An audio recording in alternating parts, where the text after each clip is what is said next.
everyone, welcome back to SS classes. My name is Shaista Parveen and you are watching SS classes.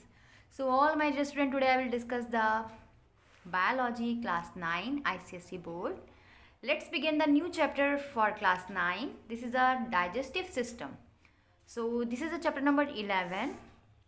So आज की video में बच्चा लोग हम लोग डिस्कस करेंगे डाइजेस्टिव सिस्टम को और उससे रिलेटेड जो भी टॉपिक है उनको।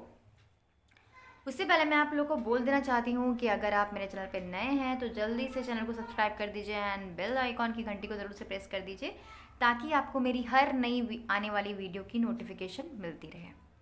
ओके, और अगर आपको क्लास 9 के नोट्स भी चाहिए भाई तो आपको कमेंट पे मैसेज करना होगा कि मैम मुझे इस टॉपिक का नोट्स चाहिए, तो मैं आपको वो प्रोवाइड करूँगी। सो चलो भाई स्टार्ट करते हैं अपने आज के वीडियो को without wasting a time. Let get start the video.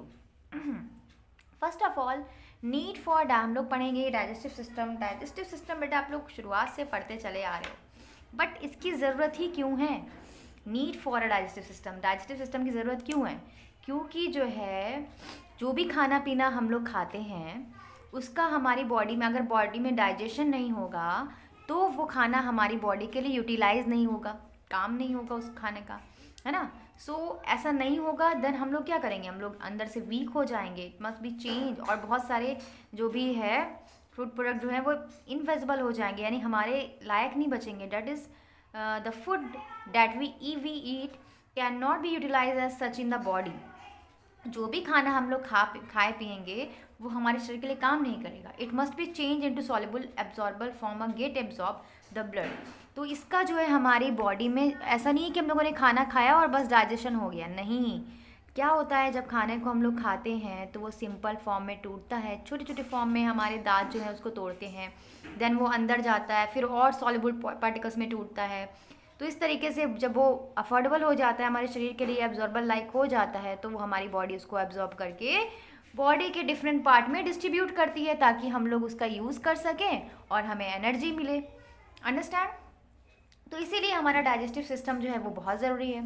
तो सर्टेन फूड कंटेनिंग सुक्रोज, जैसे कुछ फूड में कंटेन होता है सुक्रोज होता है, वो ऑलिबल कुछ तो सॉल्युबल होते हैं वाटर में, लेकिन कुछ ऐसे पार्टिकल्स होते हैं जो ईजिली ब्रेक डाउन नहीं होते हैं। जैसे बेटा फैट हो गया ना, फैट जो है हमारी बॉडी में ईजिली जो है वो उसके मॉलिक्यूल जो होते हैं वो काफ़ी ज़्यादा बड़े बड़े होते हैं, उनको तोड़ने के लिए एंजाइम का यूज़ किया जाता है जो डाइजेशन में यूज़ होगा। आप लोग आगे पढ़ोगे। So first of all, breaking down of their molecules into smaller units so they could be passed through the cell membrane of wall of the gut. तो जो भी हम लोग खाना खाते हैं भाई उसका ब्रेक डाउन होता है सिंपल मॉलिक्यूल्स में, फिर मॉलिक्यूल जो होते हैं वो पास होते हैं सेल मेम्ब्रेन में और फिर वहाँ से गट वॉल ऑफ गट में जाते हैं, उसका यूज़ फिर देन होता है। सो पहले हम लोग जान लेते हैं कि डाइजेशन क्या होता है। Digestion is a break down of naturally occurring food stuffy into diffusible form, यानी कि ब्रेक डाउन करना किसी भी खाने को उनके डिफ्यूजिबल फॉर्म में कि वो डिफ्यूज़ हो जाए हमारी बॉडी में, ठीक है, और उसका यूज़ कर सके। या और डाइजेशन का एक और आपको डेफिनेशन दिखाई दे रहा है, it is any change which make the food soluble of such chemical nature that it can be absorb radially through living membranes. ठीक है, यानी हमारी बॉडी में जो भी खाना जा रहा है वो सॉल्युबल हो और केमिकल नेचर में वो डिफ्यूजिबल हो जाए और उसको एब्जॉर्ब करके हमारे लिविंग सेल मेम्ब्रेन उसका यूज़ करें, तो उसी प्रोसेस को बोलते हैं डाइजेशन। देखो बेटा अब तुम लोग बड़े क्लास में हायर क्लास में आ गए तो तुम लोग को सिंपल सी डेफिनेशन नहीं, तुम लोग को ये इजी रहेगा तो ये याद कर लेना। ओके, अब भाई एंजाइम का क्या रोल होता है, एंजाइम क्या होता है? तो देखो जैसे आप लोगों ने केमिस्ट्री में पढ़ा है कैटलिस्ट, सबने पढ़ा है केमिस्ट्री में कैटलिस्ट क्या करते हैं भाई, कैटलिस्ट जो है किसी भी केमिकल रिएक्शन को स्पीड अप कर देते हैं, उसकी स्पीड को बढ़ा देते हैं, ठीक है, इंक्रीज कर देते हैं। तो वैसे ही बेटा एंजाइम होते हैं हमारी बॉडी में। एंजाइम जो होते हैं वो की रोल प्ले करते हैं डाइजेशन ऑफ फूड में, ठीक है। सो यहाँ पर जो हंड्रेड्स ऑफ एंजाइम जो है हमारी बॉडी में प्रेजेंट हैं जिसमें इन्वॉल्व होते हैं डाइजेशन में, बट जनरल कैरेक्टरिस्टिक एंजाइम का हम लोग देखेंगे। सबका जो है कैरेक्टरिस्टिक जो होता है वो लगभग सेम होता है, ये नहीं कि सबका अलग अलग कैरेक्टरिस्टिक हो। जितने भी एंजाइम होते हैं ना उनका कैरेक्टरिस्टिक यानी उनकी जो खासियतें हैं सारे एंजाइमों की वो सेम ही होती है लगभग ऑलमोस्ट। तो हम लोग यहाँ पर कैरेक्टरिस्टिक ऑफ एंजाइम पढ़ेंगे, जितना आपके सिलेबस में ओनली उतना ही, क्योंकि ऑलरेडी आपके सिलेबस में बहुत ज़्यादा है। अंडरस्टैंड? तो चलो भाई कैरेक्टरिस्टिक ऑफ एंजाइम में पहला चीज़ दिया हुआ है कि ये proteins, it is a protein and therefore destroyed by heating. तो भाई आप लोगों ने पढ़ रखा है कि एंजाइम जो होते हैं वो प्रोटीन होते हैं।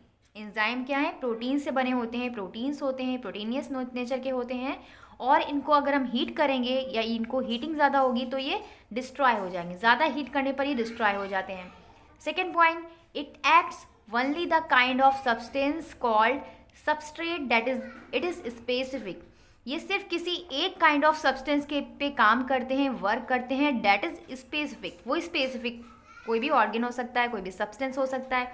लाइक जैसे हमारे जो अभी आप लोग पढ़ोगे कि सैलिवरी एमाइलेज जो है वो किसी एक फंक्शन को कंडक्ट करता है। लाइक अलग अलग एंजाइम जो है उनका फंक्शन अलग अलग है, स्पेसिफिक है। This is the third point, it always form the same and products from the substrate. ये हमेशा होता है कि सेम एंड प्रोडक्ट जो होता है सबस्ट्रेट का उसके फॉर्म में इंक्लूड होता है।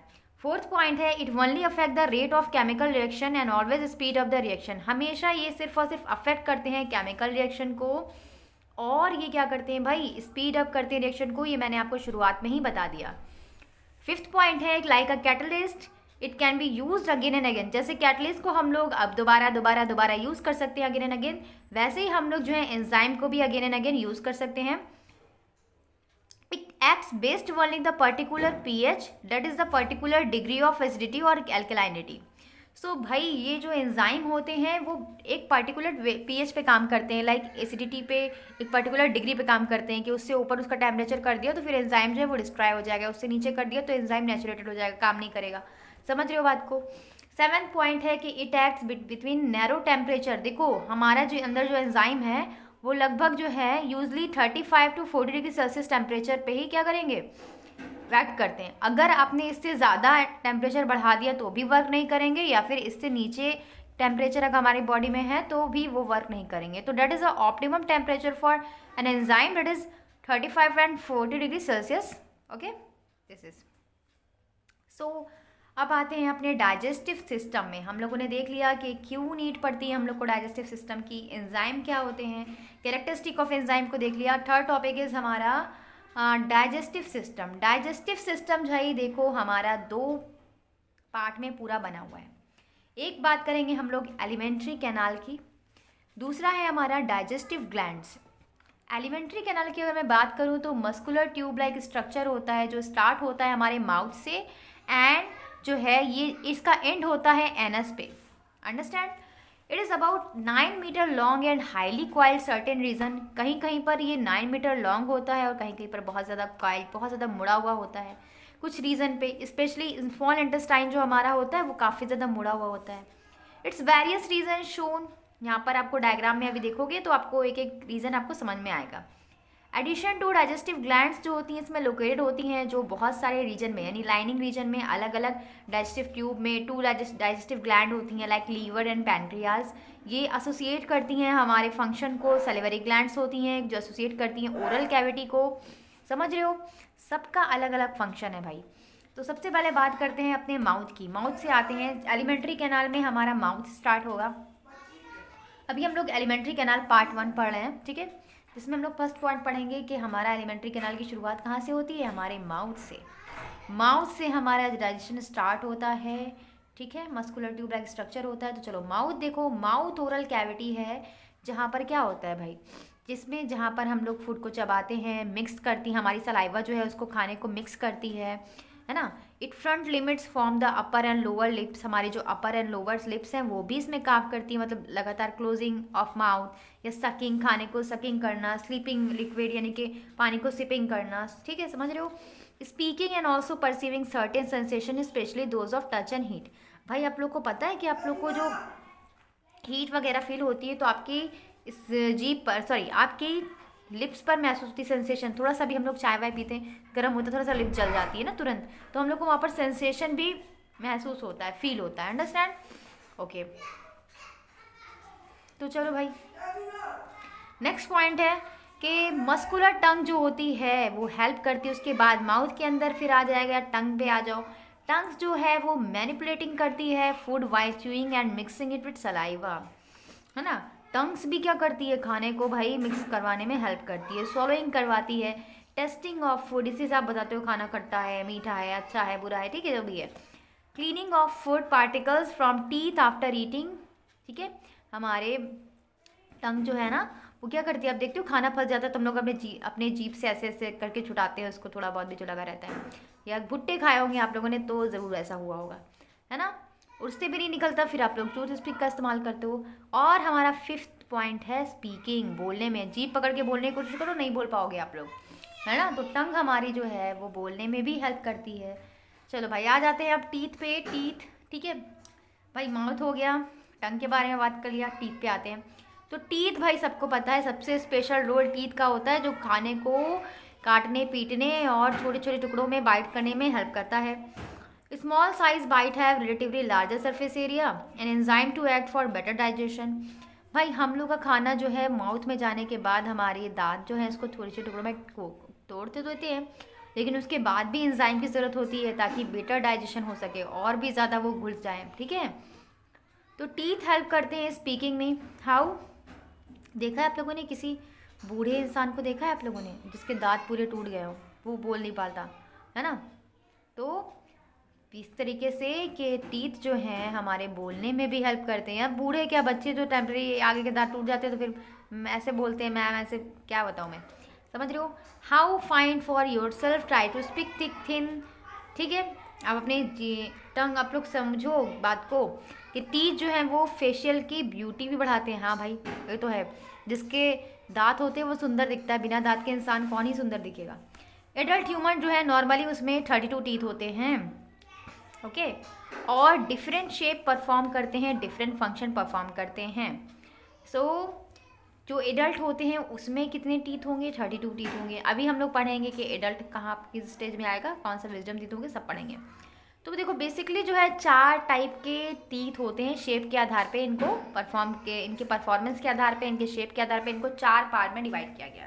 कौन कौन से हैं भाई, incisor, canine, premolars and molars. Incisor क्या होते हैं भाई, इंसीजर जो होते हैं आगे के दांत होते हैं, आगे के 4 दांत सेंटर इन जॉ में, ये कटिंग करते हैं, मतलब ये cutting edges are broad and sharp like chisel, they are use to for biting and cutting. ये यूज होते हैं, इनके जो एजेस, कोना जो इनका होता है वो शार्प होता है, और ये जो ऊपर वाला हिस्सा होता है इनका चीजल शेप होता है, और ये बाइटिंग के लिए और कटिंग के लिए हेल्पफुल हैं, यानी खाने को काटने पीटने और बाइटिंग करने के लिए हेल्प करते हैं। दूसरी बात करूँ मैं केनाइंस की, तो केनाइंस जो होते हैं या तो एक साइड में होंगे, either side of incisor in each jaw, ठीक है, या फिर कोनिकल होंगे, शार्पली पॉइंटेड होंगे, होल्डिंग होंगे, ट्रेडिंग फूड, ये खाने को फाड़ने वाड़ने में काम करते हैं। ये साइड में हमारे होते हैं ना दांत के, यानी इंसीजर के थोड़ा से इस साइड आइदर साइड में। प्री मोलर की बात करूँ तो प्री मोलर 2 होते हैं ईच साइड, हर साइड में, ईच जॉ में, नेक्स्ट टू केनाइन, मतलब केनाइन के जस्ट बाद आते हैं। Each premolar has 2 hill projection और cusp in surface that is called bicuspid. देखो यहाँ पर 2 कस्प है ना, यहाँ पर 2 कस्प हैं, इसको बोलते हैं बाइकस्पिड। प्रीमोलर जो होते हैं हेल्प करते हैं भाई ग्राइंडिंग में, जैसे मम्मी लोग जो है मसाले को पीसती हैं मिक्सर ग्राइंडर में, वैसे ही हमारे जो प्रीमोलर होते हैं वो भी ग्राइंडिंग एंड क्रशिंग करते हैं, फूड को एकदम पीस देते हैं, है ना। चलो भाई अब हम लोगों ने देखो यहाँ पर जो एक ओरल डायग्राम दिया है, सबसे पहले मैं आपको ये डायग्राम तो मैं दिखाऊंगी जब पहले, उसके बाद पहले मैं आपको ये दांतों का स्ट्रक्चर दिखा रही हूँ। आप लोग जूम करके दिखाने की कोशिश करती हूँ। चलो ये तो जूम करो तो और ज़्यादा फट जाता है भाई, थोड़ा सा जूम करते हैं। चलो तो देखो यहाँ पर क्या बता रहा है भाई, यहाँ पर देखो ये वाले आगे जो दांत हैं वो इंसीजर हैं, इसके साइड में केनाइन है और केनाइन के बगल में है प्री मोलर। मोलर जो है लास्ट हमारे विजडम टीथ होते हैं, लास्ट मोलर, ठीक है। यहाँ पर टोटल नंबर ऑफ टीथ दिए हुए हैं। तो different kinds of teeth, natural position, upper जो है, normal, adult, each category of specially lower for sketches. यहाँ पर डायग्राम के अनुसार जो है 4 काइंड ऑफ टीथ हम लोगों ने पढ़ लिए। अब मोलर की बात करें तो मोलर लास्ट के जो 3 दांत होते हैं वो मोलर होते हैं, जो ईच साइड में, ईच जॉ में होंगे, और ये larger surface than premolar, ये प्री मोलर से थोड़े लार्जर होंगे शेप में, ओके। देख रहे हो इसका शेप थोड़ा ज़्यादा बड़ा है। ये जो होते हैं principal grinders and crushing of the food, सबसे पहले यही काम करते हैं ग्राइंडिंग और क्रशिंग का।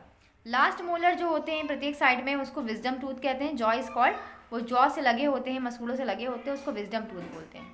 विजडम टीथ या विजडम टूथ जो होते हैं, इनको विजडम क्यों कहा जाता है, क्योंकि ये अपीयर होते हैं लास्ट एन एज अबाउट, मतलब जब आप एडल्ट स्टेज में हो जाओगे तब, लगभग 17 से 20 साल की उम्र के बाद, तो अभी आप में तो नहीं होंगे। When the human body is reaching maturity, जब मेच्योरिटी में आप लोग आ जाओगे तब आपको ये विजडम टीथ या टूथ आते हैं। बहुत सारे हमारे घरों में तो बोला जाता है इसको अकल के दांत, है ना। Thus human or mammalian teeth are different in shape are called heterodont. देखो मेमेलियन जो होते हैं, ह्यूमन्स और मेमेलियन, मेमेलियन आप लोग जानते हो स्तनधारी, ठीक है।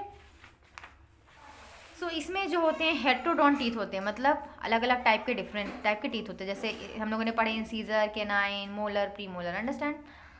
सो अपोज होमोडोंट, होमोडोंट मतलब जिसमें सिमिलर टाइप के टीथ हो, मतलब एक ही टाइप के टीथ हो। अदर एनिमल्स में जैसे लिजार्ड में, फ्रॉग में सिर्फ एक टाइप के टीथ होंगे, ठीक है। तो मैमेलियन के जो टीथ अपीयर होते हैं 2 सेट में होते हैं ड्यूरिंग लाइफ। ह्यूमन में फर्स्ट सेट जो होता है मिल्क टीथ कहलाता है, जिसमें 20 टीथ होते हैं, ऑल अबाउट नॉट प्रीमोलर, जिसमें प्रीमोलर को नहीं काउंट कर रहे हैं हम लोग। स्टार्ट की ग्रोइंग अवस्था में जो गम्स होते हैं, समटाइम पेनफुली दर्द होता है चाइल्ड बच्चों को निकलने में दांत, एंड 7 से 8 महीने के ओल्ड में जब वो कंप्लीट करते हैं, लगभग 2 साल की उम्र तक ये दांत रहते हैं। इस दांतों को हम लोग बोलते हैं टेम्परेरी और डेसिडुअस टीथ, मतलब जो सिर्फ टेम्परेरी रहने वाले हैं, फिर गिर जाएंगे। और फिर कुछ समय बाद वो क्या होते हैं, fall out the result, their roots begin dissolve away and the completely replace, और फिर वो रिप्लेस हो जाते हैं परमानेंट टीथ से। परमानेंट टीथ जो होते हैं वो लगभग 12 साल की उम्र में आना स्टार्ट होते हैं। और भाई परमानेंट टीथ अगर एक बार टूट गए तो फिर दोबारा नहीं आने वाले, अंडरस्टैंड। फिर नकली दांत लगाने पड़ेंगे आप लोग को। तो देखो टेम्परेरी टीथ यहाँ पर चाइल्ड में दिए हैं, बच्चों में जो है टीथ ऐसे होंगे, लगभग 20 होगी इनकी संख्या, आप लोग काउंट करना। अब देखो number of permanent teeth of mammals usually indicate the formula where the number of incisor, canine, premolar, molar के लिए M शो किया गया है, इंसीजर के लिए I शो किया गया है, केनाइन के लिए C एंड प्री मोलर के लिए P है। For 1/2 each jaw, human dental formula देखो, एक बच्चे का डेंटल फॉर्मूला 2 साल का, लगभग उसमें 20 दांत होते हैं, तो उसका डेंटल फॉर्मूला ये होता है 2102/2102। ह्यूमन के एडल्सेंस टीथ में लगभग 17 से 20 साल की उम्र में परमानेंट टीथ उसके होते हैं इतने 2122 एंड 2122। ह्यूमन एडल्ट जो हो जाएगा, एडल्ट ह्यूमन में पूरे दांत आ जाएंगे लगभग 2123 2133, ठीक है। 32 दांत होते हैं permanent teeth of wisdom teeth and headed. Count करके देखना आप लोग के कितने दांत हैं, है ना। आप लोग के इस समय 28 होंगे आई थिंक ना, या फिर उससे भी कम हो सकते हैं। चलो भाई अब हम लोग को देखना है कि स्ट्रक्चर कैसा होता है, टूथ का स्ट्रक्चर कैसा होता है, कैसा स्ट्रक्चर होता है टीथ का, है ना। के बाद बहुत सारा देखो टॉपिक तो बहुत बड़ा है हमारा, इसको क्लियर करने के लिए बहुत ज़्यादा टाइम वेस्ट नहीं करना है, क्योंकि भाई आप लोग को सिलेबस बहुत जल्दी जल्दी फिनिश करवाना है। सो स्टार्ट करते हैं स्ट्रक्चर ऑफ अ टूथ। देखो जनरल स्ट्रक्चर जो होता है, all type of teeth of the same, जितने भी स्ट्रक्चर आप लोग टीथ का देखोगे वो लगभग सबका सेम होता है, चाहे आप मोलर का देखो चाहे आप प्री मोलर का देखो, सब में वही चीज़ होती है। यानी देखो सबसे ऊपर होता है भाई क्राउन, यहाँ पर देखो सबसे ऊपर क्या दिखाई दे रहा है आपको, क्राउन दिखाई दे रहा है ना। क्राउन जो सबसे ऊपर पार्ट होता है, और pen exposed above the gum of root, और pen embedded cup like socket या फिर कप लाइक सॉकेट से ही अटैच होता है, ओके। क्राउन के ऊपर जो है एनिमल की परत होती है, क्राउन के ऊपर एनिमल की परत होती है। एनिमल की परत जो है के वजह से ही आप लोग के दांत क्या होते हैं, वाइट चमकते रहते हैं, और एनिमल की परत ज़्यादा घिस जाती है तो आपके दांत येलो येलो दिखाई देने लगते हैं, समझ रहे हो। उसके नेक्स्ट नीचे आता है हमारा नेक। नेक रीजन में हमारा जो है क्राउन, जो रीजन क्राउन को और रूट को जोड़ता है उसको हम लोग बोलते हैं नेक रीजन। स्लाइटली कंस्ट्रिक्टेड होता है in vertical tooth of following parts, इसमें भी एनिमल्स है, एनिमल्स एवोरी मटेरियल होता है जो कवर्ड करता है ग्राउंड को, यानी क्राउन को कवर करता है हमारा enamel. It is hardest substance in the body, ठीक है। ये सबसे हार्डेस्ट सब्सटेंस है हमारी जो है दांत का, हमारी बॉडी में ये सबसे ज़्यादा हार्डेस्ट सब्सटेंस जो की बात मैं करूँ तो एनिमल है। डेंटाइन जो है form a bulk of tooth बनाता है, और ये हार्डर देन बोन से भी ज़्यादा हार्डर है, लेकिन ये एनिमल से ज़्यादा हार्ड नहीं है, ठीक है। सबसे ज़्यादा एनिमल हार्ड है। माइन्यूट कैनाल्स लाइक होते हैं, इसमें रन करते हैं स्टैंडर्ड पल्प कैविटी, जैसे आप लोग के बॉडी में नसें हैं वैसे इसमें भी देखो नसें हैं, ये दिखाई दे रही है पल्प कैविटी, ये वाला आपका पल्प कैविटी जिसमें आपको धीरे यहाँ पे सारी नसें दिखाई दे रही है ना। गम, ये हमारा क्या है, मसूड़े में जो गम होते हैं, जिसमें कभी कभार आप देखे हो कि किसी को पायरिया वगैरह होता है तो उसमें से थोड़ा सा भी लगा तो उसमें से ब्लड आने लगता है, ठीक है। इसको बोलते हैं सीमेंटम, यहाँ से अटैच होता है हमारा दांत। फिर देखो नेक्स्ट है हमारा ये वाला, हमारा पहला वाला इंसीजर एंड केनाइंस के लिए दिया है, या इंसीजर या केनाइन के लिए, और प्री मोलर के लिए ये वाला हमारा, ये देखो प्री मोलर का स्ट्रक्चर है, देखो यहाँ पे वही है, पहले क्राउन होगा, फिर डेंटाइन है, ठीक है, उसके बाद पल्प कैविटी है, देन प्री मेम्ब्रेन है। सारे स्ट्रक्चर सबके सेम ही होते हैं लगभग। सीमेंट क्या होता है? Another bone like structure. ये सीमेंट भी जो होता है बोन लाइक स्ट्रक्चर होता है जो कवरिंग करता है fixing root of position. Pulp cavity soft connective tissue होते हैं जिससे आप सेंसेशन फील होता है, मतलब कैपिलरीज, ब्लड कैपिलरीज यहाँ पे होती हैं, लिम्फ वेसल्स होती हैं जिनसे आपको सेंसेशन, जब भी आप कुछ ठंडा वगैरह खाते हो ना तो सेंसेशन यहाँ पे आपको फील होता है पल्प कैविटी में। अंडरस्टैंड? सो बच्चा, आप आज का हमारा पार्ट हम लोग यहीं पे फिनिश करते हैं। नेक्स्ट पार्ट में हम लोग सैलिवरी ग्लैंड से स्टार्ट करेंगे अपना टॉपिक। और वीडियो अच्छी लगी हो तो लाइक कीजिएगा और फ्रेंड के साथ ज़रूर शेयर कीजिएगा। Thank you, keep watching.